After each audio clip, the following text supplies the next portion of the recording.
Shalom Ibu dosen dan teman-teman semua. Terima kasih atas kesempatan yang kami peroleh. Kami kelompok 3 akan mempresentasikan hasil diskusi kami. Namun sebelumnya itu izinkanlah saya untuk memperkenalkan nama anggota kelompok saya. Yang pertama saya sendiri atas nama Rani Krisna Hanabiaf. Yang kedua ada kakak Angrilai. Yang ketiga ada kakak Lilis Taneo, kakak Marnis Nisimnasi, kakak Wasti Masus, dan Kak Yunus Tuan. Di sini kami membawakan materi tentang sarana ilmiah. Kepada pemateri pertama saya berikan kesempatan dan waktu untuk mempresentasikan slide yang pertama. Terima kasih. Sarana ilmiah. Nah, teman-teman, apa yang dimaksud dengan berpikir ilmiah? Berpikir ilmiah adalah berpikir yang logis dan empiris. Logis artinya masuk akal, sedangkan empiris artinya berpikir berdasarkan fakta atau kenyataan yang dapat dipertanggungjawabkan dan menggunakan akal budi untuk mempertimbangkan, memutuskan, dan mengembangkan. Berpikir ilmiah adalah kegiatan akal yang menggabungkan induksi dan deduksi. Baik, yang berikut adalah induksi.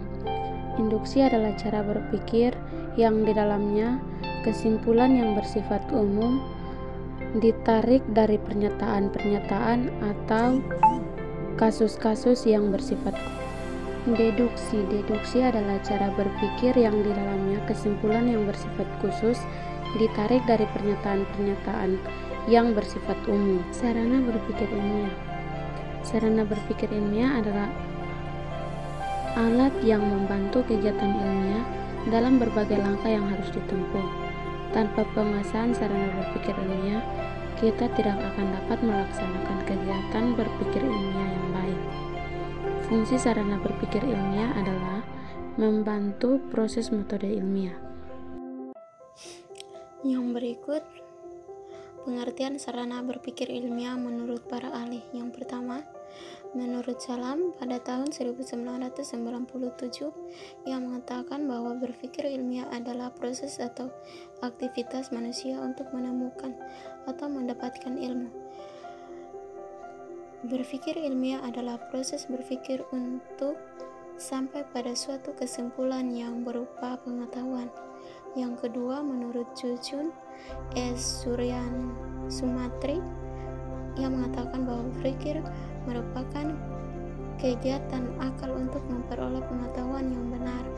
Berpikir ilmiah adalah kegiatan akal yang menggabungkan induksi dan deduksi. Yang ketiga, menurut Kartono pada tahun 1996 yang mengatakan bahwa berpikir ilmiah yaitu berpikir dalam hubungan yang luas dengan pengertian yang lebih kompleks disertai pembuktian-pembuktian.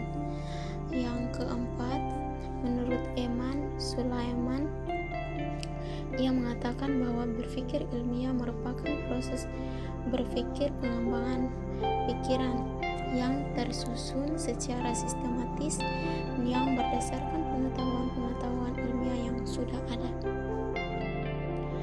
Yang berikut hal-hal yang perlu diperhatikan dalam sarana berpikir ilmiah.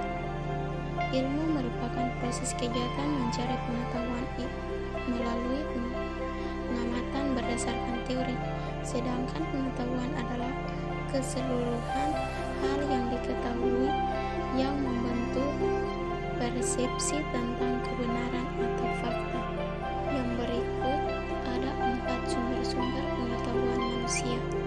Yang pertama, pengalaman. Yang kedua, otoritas. Yang ketiga, cara berpikir deduktif. Dan yang keempat adalah cara berpikir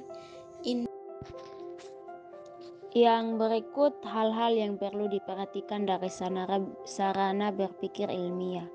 Yang pertama, sarana berpikir ilmiah bukanlah ilmu melainkan kumpulan pengetahuan yang didapatkan berdasarkan metode ilmu. Yang kedua, tujuan mempelajari metode ilmiah adalah untuk memungkinkan kita melakukan penilaian ilmiah secara baik. Yang berikut sarana-sarana berpikir ilmiah.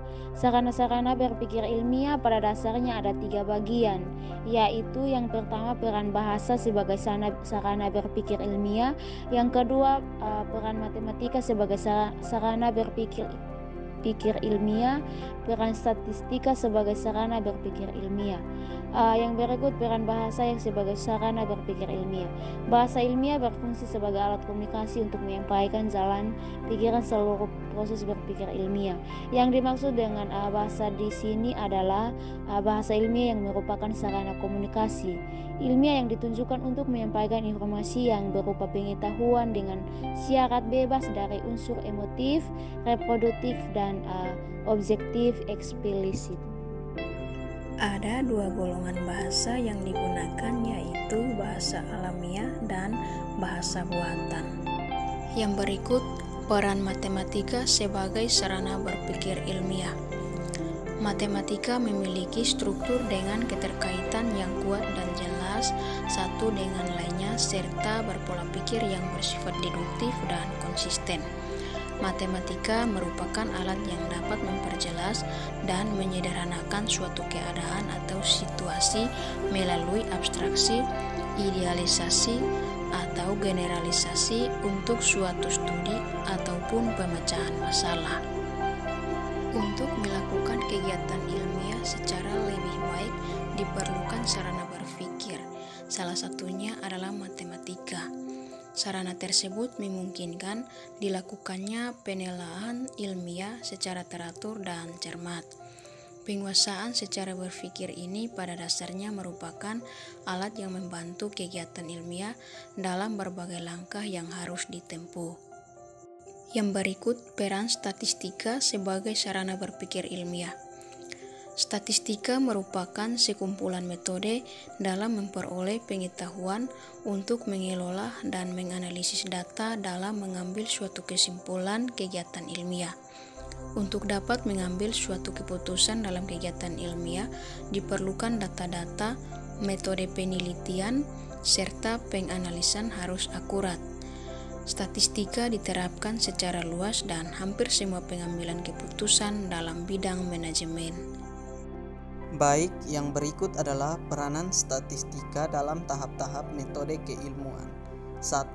Alat untuk menghitung besarnya anggota sampel yang akan diambil dari populasi. 2. Alat untuk menguji validitas dan reliabilitas instrumen. 3. Teknik untuk menyajikan data-data sehingga data lebih komunikatif. 4. Alat untuk analisis data seperti menguji hipotesis penelitian yang akan diajukan. Baik, yang terakhir adalah kesimpulan. 1. Seseorang dikatakan berpikir ilmiah jika dia dapat berpikir secara logis dan empiris. Logis adalah masuk akal, dan empiris adalah dibahas secara mendalam berdasarkan fakta yang dapat dipertanggungjawabkan, serta menggunakan akal budi untuk mempertimbangkan, memutuskan, dan mengembangkannya.